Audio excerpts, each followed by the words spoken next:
আমরা সাধারণত লা ইলাহা ইল্লাল্লাহ যে অর্থ করি আল্লাহ ছাড়া কোনো মাবুদ নাই, আল্লাহ ছাড়া কোনো উপাস্য নাই, আল্লাহ ছাড়া কারো ইবাদত করা যাবে না এতটুকু করি, তাই না? কিন্তু উনি এটা করেন নাই, সর্বোচ্চ মাকামের অর্থ করেছেন আল্লাহ ছাড়া কেউই নেই। সুবহানাল্লাহ বলেন। আমাদের এই মহাবিশ্বে আমরা যা দেখতেছি সব কিছু কার? এই যে ক্ষমতা, সব ক্ষমতা কার? আমি আপনি এখানে এসে যে ইবাদত বন্দেগী করতেছি, এই যে ইবাদত বন্দেগী করার ক্ষমতা এটা কে দিলেন? আমরা রিজিক পাই কার থেকে? আমরা এই পৃথিবীতে এসেছি কার পক্ষ থেকে? আবার যাব কার কাছে? তাহলে সব কিছুর মাঝে কে আছেন? আল্লাহ।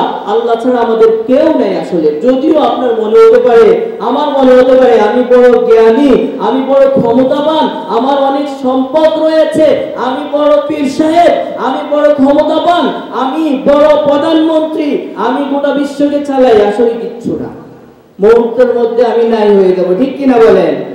আল্লাহ ছাড়া কেউ নাই, আল্লাহ ছাড়া কেউ নাই। একমাত্র ইবাদত তারই করতে হবে, একমাত্র পুত্র সেই, একমাত্র তারই ইবাদত করতে হবে। এখন দেখা যায় পীরের নামে ভণ্ডামি চলতেছে, মাজারের নামে সেখানে পূজা চলতেছে। ঠিক কিনা বলেন?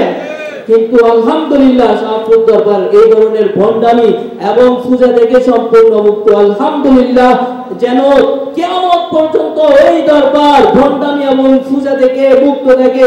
আল্লাহ যেন কবুল করেন। সবাই বলি আমিন। একমাত্র আল্লাহই পূজ্য, একমাত্র তারই ইবাদত করতে হবে।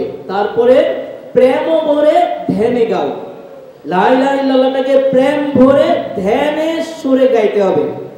এখন আমাদেরকে বিভিন্ন দরবারে জিকির করানো হয়, খানকার মধ্যে জিকির করানো হয়, আমাদের মসজিদে জিকির করানো হয়, এখানে আসলে জিকির করানো হয়। লা ইলাহা ইল্লাল্লাহ জিকির করি মুখে মুখে, মনের মধ্যে থাকে ব্যবসার হিসাব।